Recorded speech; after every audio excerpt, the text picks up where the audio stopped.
Okay, hello everyone.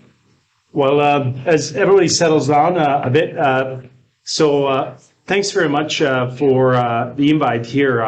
I should start with a disclaimer that I'm neither a physician that sees KAT6A or KAT6B patients, nor do I specifically study KAT6A or KAT6B. So you might wonder, why am I here? I study patterns. So I have a couple of different roles. I run a diagnostic program in Canada at Western University. So we do genetic diagnosis for patients. So I'm very acutely familiar with the challenges of uncertain diagnoses. And inherently genetics is a very good tool, but it's not a complete tool. And I guess the other role that I have is I oversee a genome center, which is a research program that basically studies patterns. Best way to describe it is we catalog patterns in big data, and we have statisticians and bioinformaticians and computational biologists that look at these patterns. But the way we look at these patterns is by applying what's called machine learning and artificial intelligence. So a lot of what we do at very large scale is not something that humans eyeball. It's what computers do. So you might ask yourself, well, my child is an individual and it's unique. And how does big data, provide information that's relevant to my child? So I guess if I do anything today, I'm going to try to kind of really relate it back to it. In advance, I'm going to apologize because some of the slides are quite technical. So this is for the genetics aficionados in the audience. You can ask me about them later. But what I'm going to try to do is I'm going to try to kind of provide some general messaging. What I'm going to tell you today is about a little bit about this novel diagnostic technology. And originally, we thought of it as diagnostic only, but we're having some really interesting evidence now that it might be functional. It not only would allow us to better diagnose patients with rare disorders, but also to gain insights about functionality of these genetic conditions. I like what Dr. Farner earlier on today said. The KAT6A is a genetic condition with an epigenetic consequence. Well, it turns out that many genetic conditions are conditions with epigenetic consequences. And as a matter of fact, it's not just genetic conditions. There are environmental exposures that cause epigenetic consequences. As a matter of fact, what we eat, how much we sleep, how old we are, all imprint themselves in chemical signatures in our DNA. And if you're able to catalog these, and if you're able to catalog them well enough with very strong statistical values, you can use these as measures, okay? So what I'm going to tell you today is about this technology that we developed that allows us to measure these patterns precisely and provide answers sometimes even when genetics fails. So, rare disorder is a misnomer in a sense that there are many rare disorders that cumulatively they account for 5% of population. That's the latest estimate. The problem with diagnosis in patients with rare disorders is twofold, two major reasons. One is that there are a lot of overlapping and non-specific phenotypes. So when a physician sees a patient, oftentimes there's significant overlap in how they present between 4,000 different genetic conditions that are thus far known. And the other reason why is because we can't interpret DNA very well. We can sequence entire genomes. As a matter of fact, out of those entire genomes, about half of it we still can't sequence very well. The other half, only about 10% of that codes for genes, and within those genes, there's only about 10% of that, so total 1% that codes for actual protein. And even that we don't understand very well. So we can sequence it. Oftentimes we get these data or the results that are these letters, changes that we can't interpret. And unfortunately, families are stuck with that oftentimes. So we heard earlier on about functional studies, functional assays that allow us to study these, but oftentimes they result in what's called diagnostic odysseys, right? So patients don't get a diagnosis for a very long time, sometimes for decades in certain conditions, and so on. The other big problem is that in rare genetics or rare conditions, only about 25 to 30% patients are diagnosed by kind of high throughput genomic technologies like genome and exome sequencing. So there's still a lot of patients that are undiagnosed. So this is where epigenetics comes in. So as Dr. Farner said, epigenetics can be a consequence of the underpinning genetic condition. But historically, we look at epigenetics as the study of heritable changes in gene expression that don't actually have a change in the DNA letters, in the DNA sequence. One of the things that's interesting about epigenetics, unlike genetics, it's not hard fixed. In other words, it can be changed. So I heard talks about potentially using modifiers of epigenetics to change how these epigenetics are, patterned on our DNA, hopefully with the ability to change the gene expression that's related to that. The other challenge is that epigenetics is not the same in every tissue. So different tissues have different epigenetic profile. So while we can study DNA sequence of a fibroblast and peripheral blood sample and a muscle sample, they're largely the same. We can't do that for the epigenetics, so we have to develop reference data sets for different tissues, okay? That's important. Part of the reason why our tissues are different is because those differences are dictated by the epigenetic patterns, because they turn genes on and off in different tissues. So your muscles are not the same as your blood. You learned already a lot about this, but I want to try to make one connection. Epigenetics, as you've heard of it today, mostly talks about histone modification, histone acetylation. That's what KAT6 and A and B do. Well, histone modifications are very, very tightly correlated with DNA methylation. This is another chemical pattern. It doesn't happen on the histone protein. It actually happens on the DNA sequence itself. Part of the reason why it's actually much more stable and it's a lot easier to study and catalog en masse, right, at a very large scale. And oftentimes they're correlated. If the histones are acetylated, they tend to be associated with unmethylated DNA. When the histones lose the acetylation, they tend to be correlated with hypermethylated DNA, these methylation marks. So we know the status of DNA methylation. Oftentimes we can infer the status of the histone modification patterns because they're connected in a lot of ways. But these are much easier to study. DNA methylation, we can study at scale on very large number of samples, thousands of samples, millions of analytes. And this is where machine learning and computation comes in. For a lot of the work that we present today is primarily generating data using these microarray chips that measure close to 1 million different methyl sites across the entire DNA. Okay, I'm not going to go into a lot of detail, but generally what we're trying to do with this is you take a peripheral blood sample, you take a DNA molecule from it, and you analyze it using this chip that measures close to 1 million different methylation sites across the DNA. So before I talk about episignatures, I think I coined the term. So we've started using it probably close to a decade ago now. And I figure it's important to define it. And in my words, it's a recurring epigenetic pattern associated with a common genetic or environmental etiology in a particular patient population. So that's me on the right talking to my son's hockey team, and I'm trying to explain epigenetics to them, and they're listening attentively. If anyone believes that, I'm a good liar. So the way that you describe it to a 12-year-old is a chemical fingerprint in the DNA of people with the same disorder. This is us in Ottawa at a hockey tournament just a few months ago. In Canada, of course, we all play hockey. So that's actually a legal requirement to get a passport. So what is an episignature in a sense is it's a pattern that's detected in an individual that's different than reference population. So first time we saw this was, and I'm going to show you this once. I won't tell you a lot about these slides because they can be pretty complicated. But here you see a pattern here. This is a segment of the DNA in human genome. This is just zooming in on one section as opposed to the entire genome. I'm showing about 200 individuals. Each line is a pattern for methylation profile across that region for one of 200 individuals.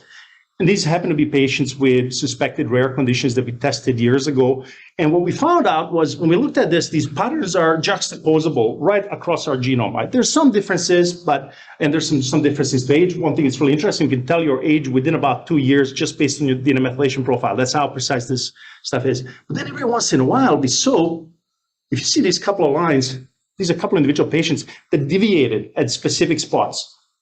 We thought this was some sort of aberration in the data and so on, until we found out that one of these two patients was a patient affected with a condition called Soto syndrome.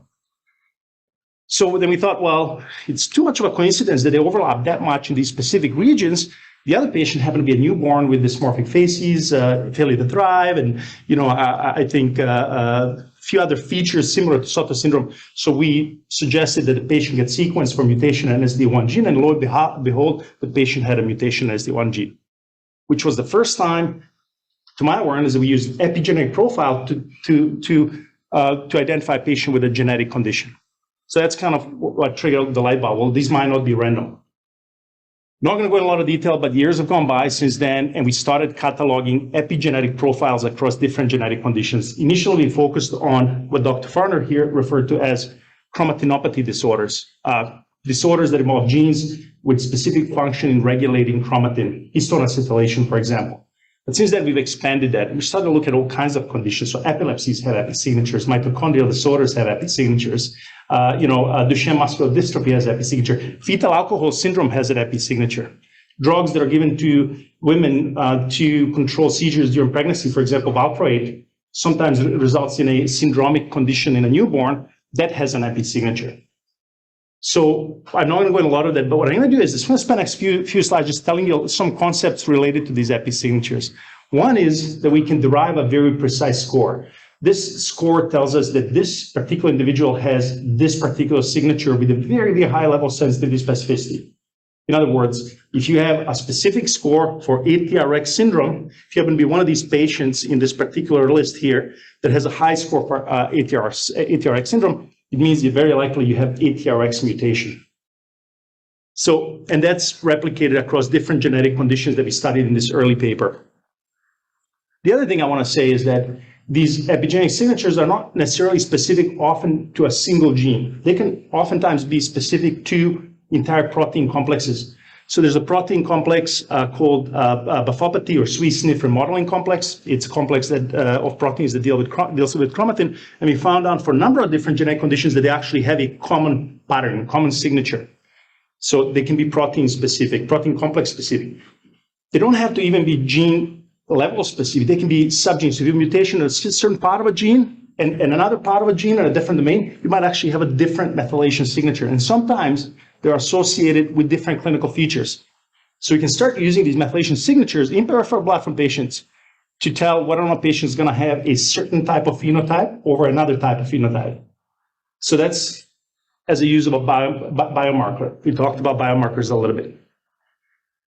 And I'm putting a picture of some of the students that have done this over the years, just so you're familiar. Of course, I don't do any of this work. I just manage, really. The other important reason why we have these, what you found these episignatures useful for is when people identify new genetic syndromes, oftentimes they have to demonstrate they have common functionality, common phenotype, common molecular profile. So episignature is a very good way to demonstrate that it's a unique genetic condition, because these patients, in addition to having shared clinical features, will oftentimes have common DNA methylation profiles. So it's been a very useful tool for that as well. We can learn many things about disorders that we thought we knew very well. So microdeletion duplication syndromes are a common group of disorders that have been studied for decades. And we are finding things by using episignature profiling that we didn't know about these conditions before. For example, we can identify specific genes within these large deleted regions in these patients that cause specific aspects of their phenotype because they're correlated to their methylation profiles.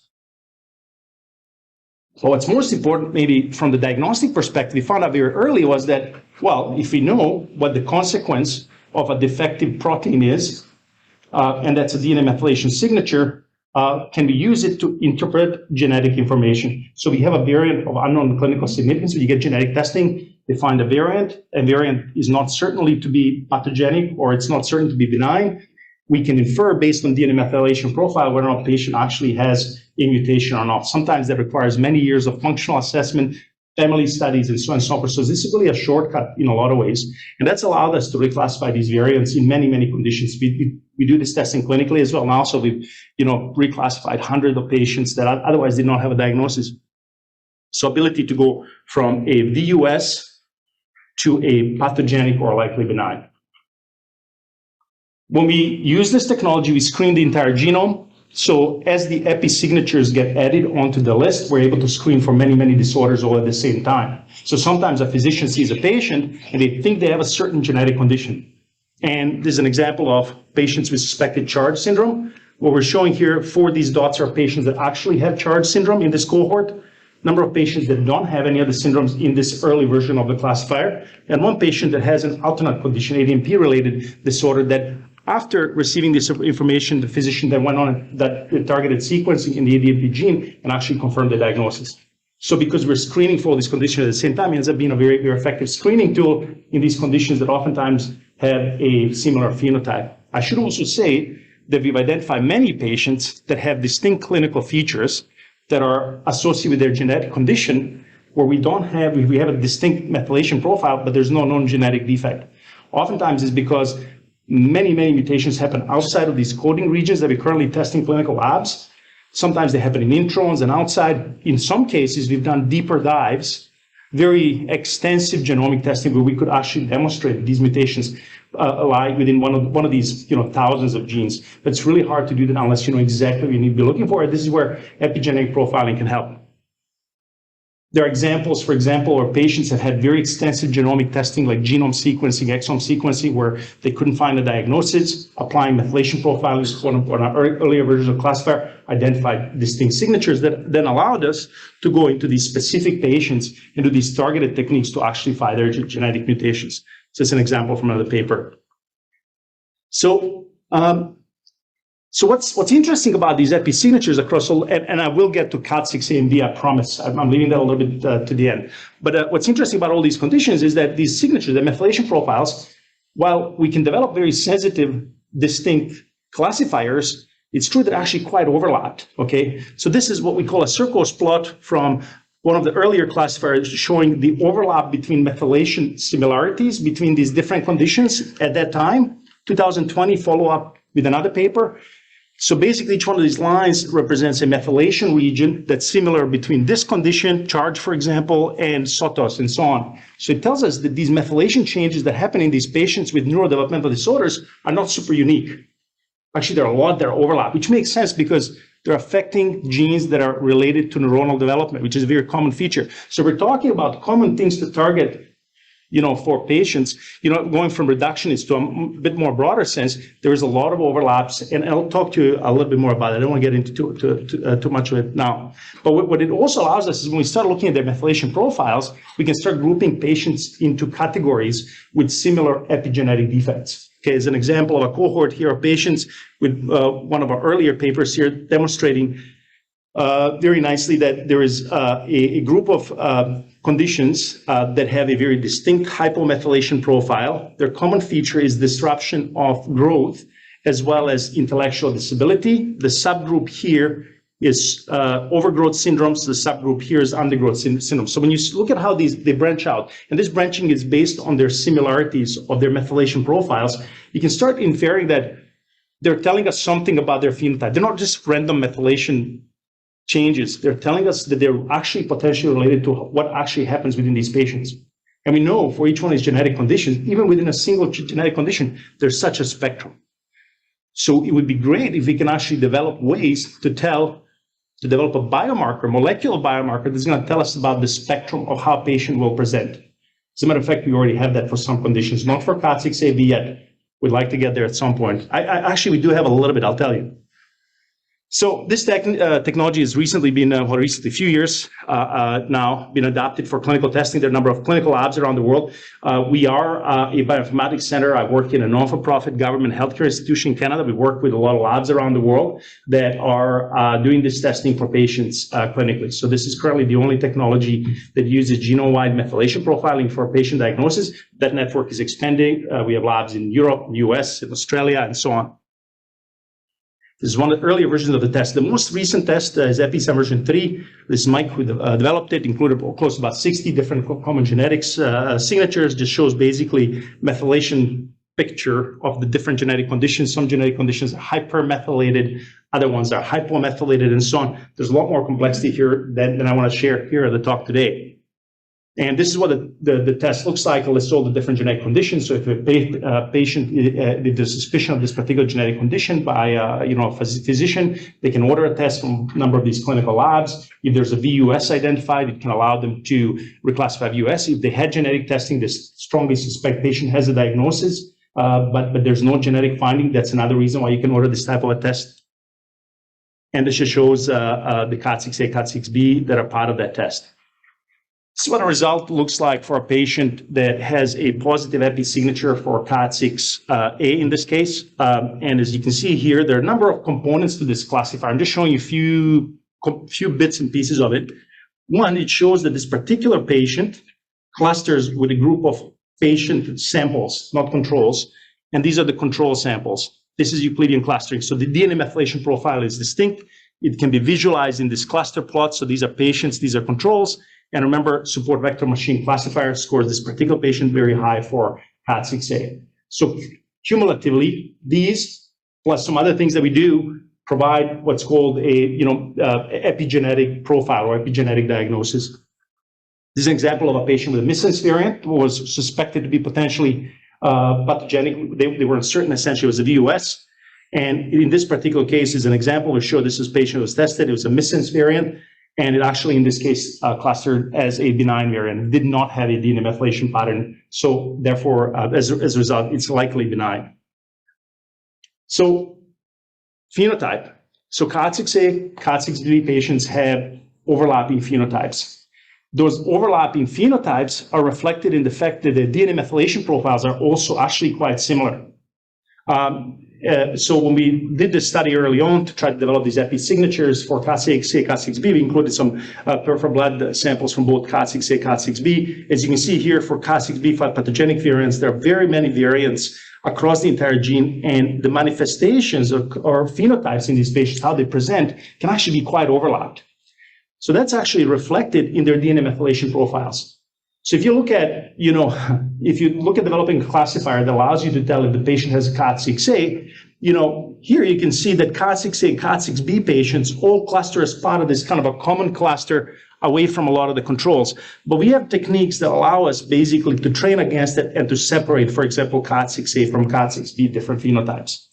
But we do that because we want a precise diagnostic biomarker. But what's really interesting is, what's this overlap actually telling us about these patients' phenotypes? So what I'd really like to see in the coming years is that the reference cohort that we study gets larger, that we have very precise and specific phenotype information on all these patients. And that maybe then will allow us, when we test a patient, to have a better prediction of the severity of the phenotypes that they're going to have, later on as a biomarker for the future. We published some of the early data for utility of doing Episign testing in clinical setting, and there's a very high,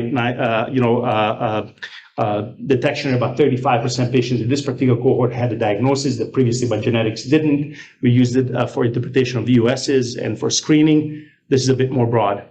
We're doing studies internationally to look at clinical utility of using this diagnostic technology. So in Canada, we're testing 4,000 patients across 18 sites. We're looking not only at, what's the diagnostic yield, but how does this impact patient? Does this give patient a diagnosis? As a result of a diagnosis, the patient has better access to therapy, et cetera, et cetera. This is the health system information that we need to collect in order to, provide evidence that this is maybe a technology that ought to be used either as a tier 1 testing for patients with a suspected genetic condition or to be used post-extensive genomic testing. We're doing studies. I'm just highlighting a few studies here. There's a really interesting study we're doing in Australia, trying to resolve all patients with unresolved genetic epilepsies. So as a result of some recent work with the groups in Australia, we mapped episignatures for about 25 common genetic epilepsies. There's a larger number that we're expanding to. But every patient that doesn't have a genetic diagnosis in epilepsy across all of Australia is going to be getting workup for DNA methylation profiling as part of the study as well. In UK National Health System, through a group in Manchester that's setting up clinical testing there, we're doing a pilot that's going to make this testing available to patients in UK and so on and so forth. This work is incredibly difficult to do because we work in a space of rare conditions. It does require a community and a community support. Each one of these genetic conditions may have only, hundreds and sometimes tens of patients worldwide. So we've developed what we call the Episign Research Network or Episign Discovery Network. There are over 100, close to a couple of hundred institutions in 20 countries that are contributing samples. There are hundreds, maybe thousands of contributors, physicians. I will just only highlighted a few key ones. I know there's a number of you here that may have contributed to some of this work, and I thank you. I certainly thank you all. In particular, I thank all the patients and families who are willing to consent their kids for these type of studies. Without your support, these diagnostic and functional studies and technologies would never be possible. In particular, because a lot of this requires large data. Thousands and thousands of patients being tested with these machine learning techniques, and so this network is expanding. We're currently mapping about 500 genetic syndrome. We know there's about 4,000 genetic syndromes mapped so far. Our ambitious goal within my lifetime, maybe, is to get to half that, but the work will continue. It is work, certainly it's worth doing. The next update on the Episign test, version 4, is going to be really interesting because we're going to be able to test about, I mentioned earlier, so this is a year update, so we mapped additional 60 genetic conditions, so 120 disorders, close to about 30 epilepsies, which is really interesting because the epilepsy community has a lot of problems with trying to get diagnosis, a lot of missense variants. I mentioned earlier, so we can also identify, so oftentimes when a patient is presented in a clinic with a geneticist, about 1/5 of the patients don't actually have a genetic condition. They may actually have a prenatal exposure to what's called a teratogen. So alcohol is a teratogen. Certain drugs, when mothers take while they're pregnant, is a teratogen. They're essentially poisonous to kids, and kids present with phenotype, with syndrome. And physicians often have a really hard time getting a diagnosis for the syndrome because it's a diagnosis of exclusion. You might test a patient with fetal alcohol syndrome for a very long time to never find a genetic condition, and then you kind of settle on maybe it was fetal alcohol syndrome. So we now have a distinct epigenetic signature for fetal alcohol syndrome. For fetal evaporated syndrome, we're trying to expand, and it's going to be part of this classifier. And I'm not going to talk to you about epi variants because it's a little bit, it's the next thing that's coming up, but I'll tell you, it's basically trying to find out which specific genes are turned on and off.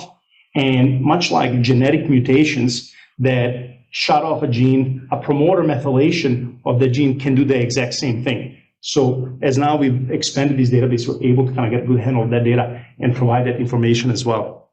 Final 4 slides.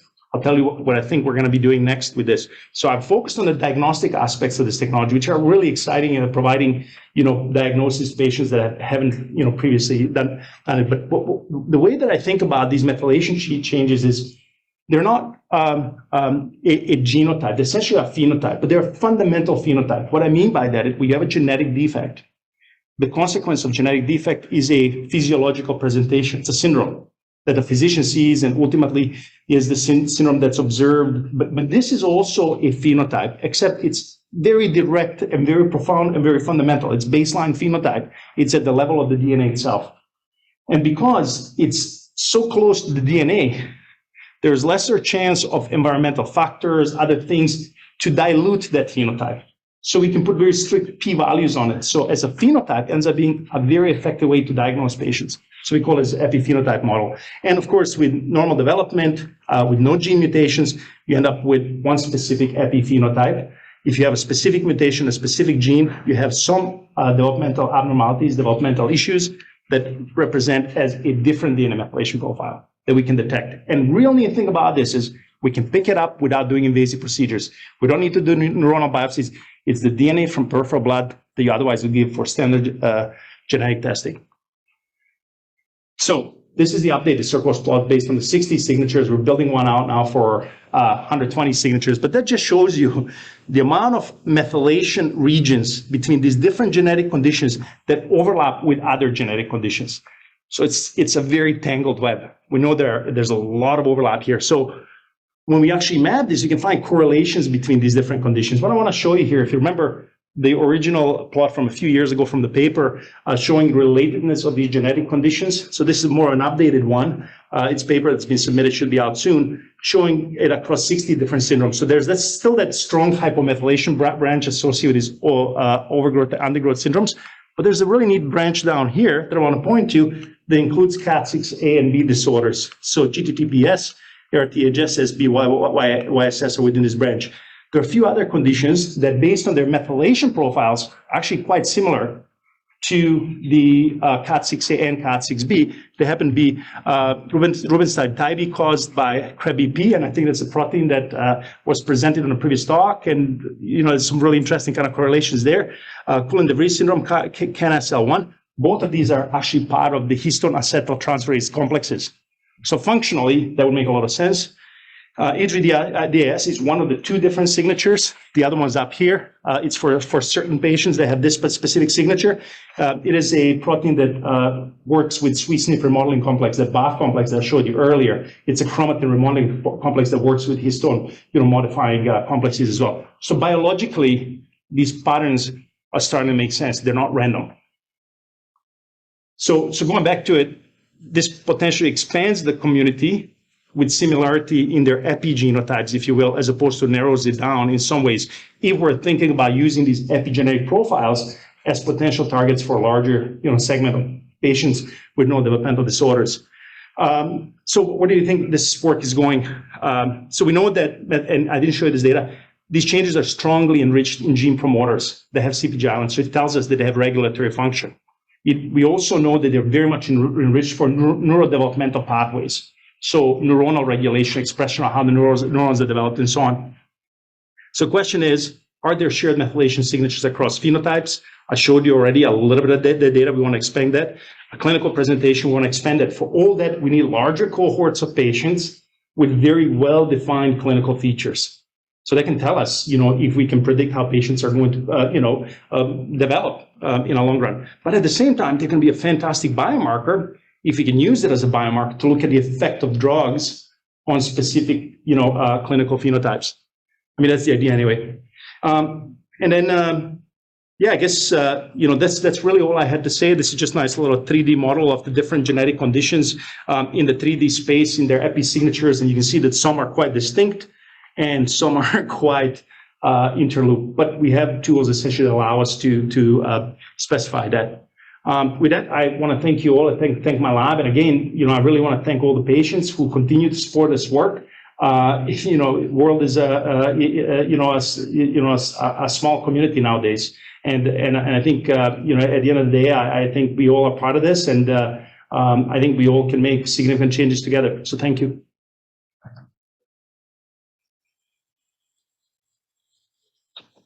Thank you, Bekim. That was great.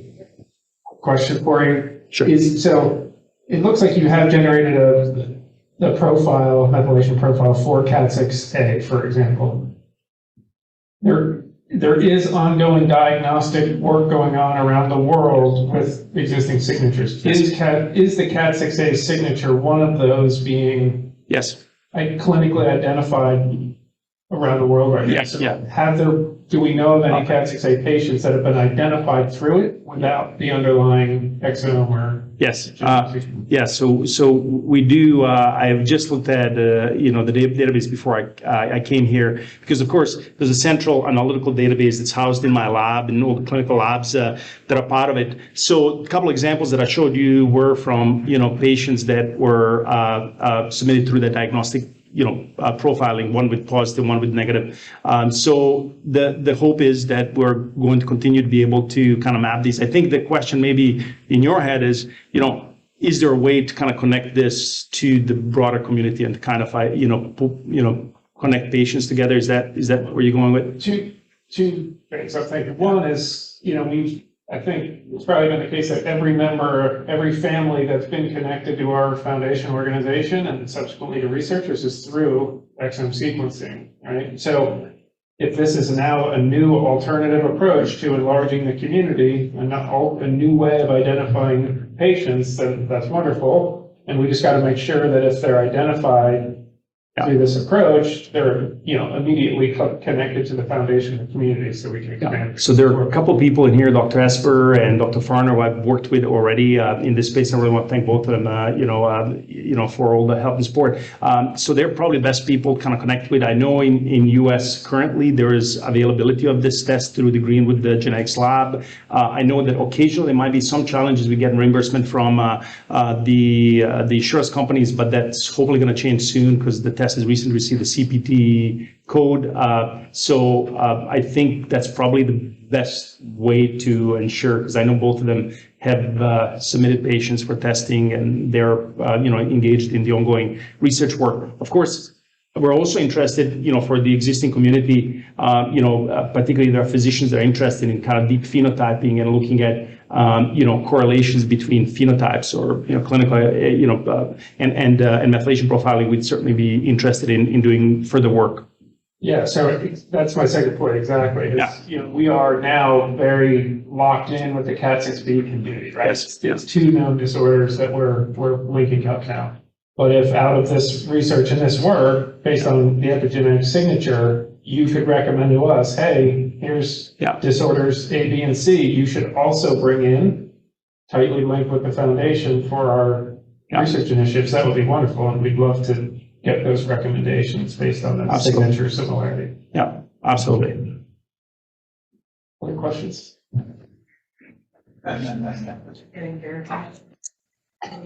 Maybe I missed this. How do we get our kids' data to you? Thus far, I think it's been primarily through research studies. I think Dr. Esper here has contributed some, I think, work, some samples to me before. So I think probably for right now, that might be the most effective way is just to connect with Dr. Esper and Dr. Farner here, and we would then, through them and proper consent protocol, include them in planned future studies. As I said, your child's diagnosed already, right? But beyond the diagnosis, we're now interested in trying to kind of map much deeper clinical phenotyping relative to the methylation profiles to see if we can separate them out. So I think that's probably the best way to go about it. Would our registry data be useful to you? I think it could. Yeah. What kind of sample do you need? Peripheral blood DNA. Yeah, it's pretty simple.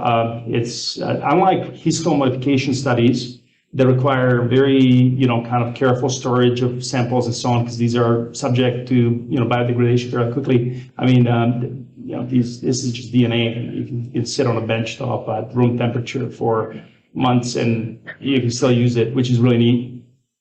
Okay, thank you. Yeah.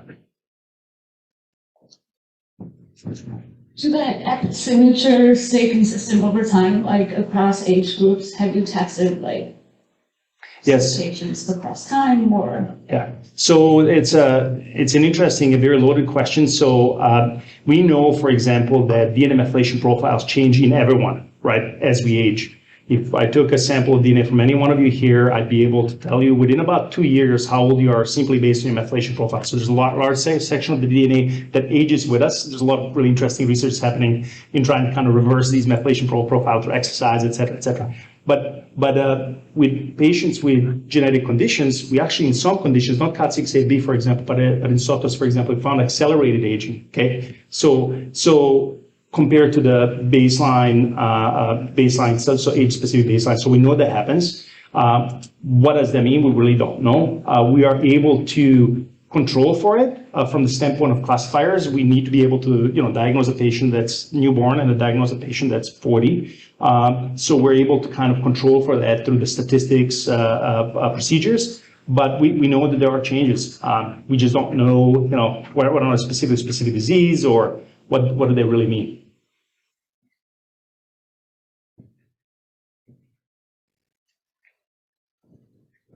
Thanks very much. If I understand what you're saying, then there are sort of specific signatures, but there's a considerable degree of overlap between different conditions. I was just, there are early studies that show very well things like, environmental factors, starvation, famine, and utterly change DNA methylation signatures. So I was just wondering about the impact of, say, poor feeding on the patients suffering from these conditions. Is that contributing to the DNA signature? Absolutely. There's a lot of evidence already, not maybe at this level of kind of scrutiny with the Episignature, that demonstrates very well that, dietary exposure, lack of folate in prenatal setting can increase the chance for neural tube defects. And it has to do a lot with DNA methylation, right? So we know that that's the case. We know that there's these environmental variables that, of course, everyone's different. Everybody eats different things, different cultures, etc. But from the standpoint of these Episignatures, there is data structure within them, so there are differences between individuals. but there's still enough similarity that allows us to develop common classifiers. What I think would be really interesting is these confounding factors, to try to be able to study that as well. And we currently don't have any specific studies that look at kind of different, dietary supplementation, but I think they're really interesting to see if there are, for example, if there's folate supplementation or something like that, or, to study over time and see what happens. And do you try and overlay microbiome data on top of it? We don't. It is a really interesting question. There are a number of groups that we work with that are they're generating functional data, metabolomics, microbiomics, RNA-seq, et cetera, a number of grants that are ongoing where they're trying to correlate this, some IPS work as well. So I think it's going to be really interesting. One of the studies I think that presented here showed there are two distinct signatures for one of these microdeletion syndromes, and it turned out that one, if you carry a specific methylation signature within this microdeletion signature, you also have a specific metabolomic profile. So I think there are correlates to other kind of functional things, but I think this is big data. Like, it requires very large control cohort, especially if you start looking at kind of environmental effects as well. And just one last comment, you mentioned about CPG islands. I didn't have time to mention in my talk that the DNA binding function of KAT6A is targeting just what we think is CPG. Oh, is that right? Yeah. Probes. So it makes total sense that, the sort of conglomeration of factors at CPG islands. And these are the control parts of genes. Yeah, CPG islands are found in about half of the human genes, and it turns out they're predominantly genes that are considered housekeeping genes, so the genes that are often turned on in vast majority of tissues. So I think that's probably why we're seeing a kind of overlap in presentations in these conditions in their methylation profiles, and the reason why we can actually pick them up in peripheral blood as well. Because a lot of these patients, they don't have, peripheral blood phenotypes, like they don't have hematologic phenotypes. Some do, but not all of them. Anyway, thank you. Okay, any other questions? Okay, thank you very much.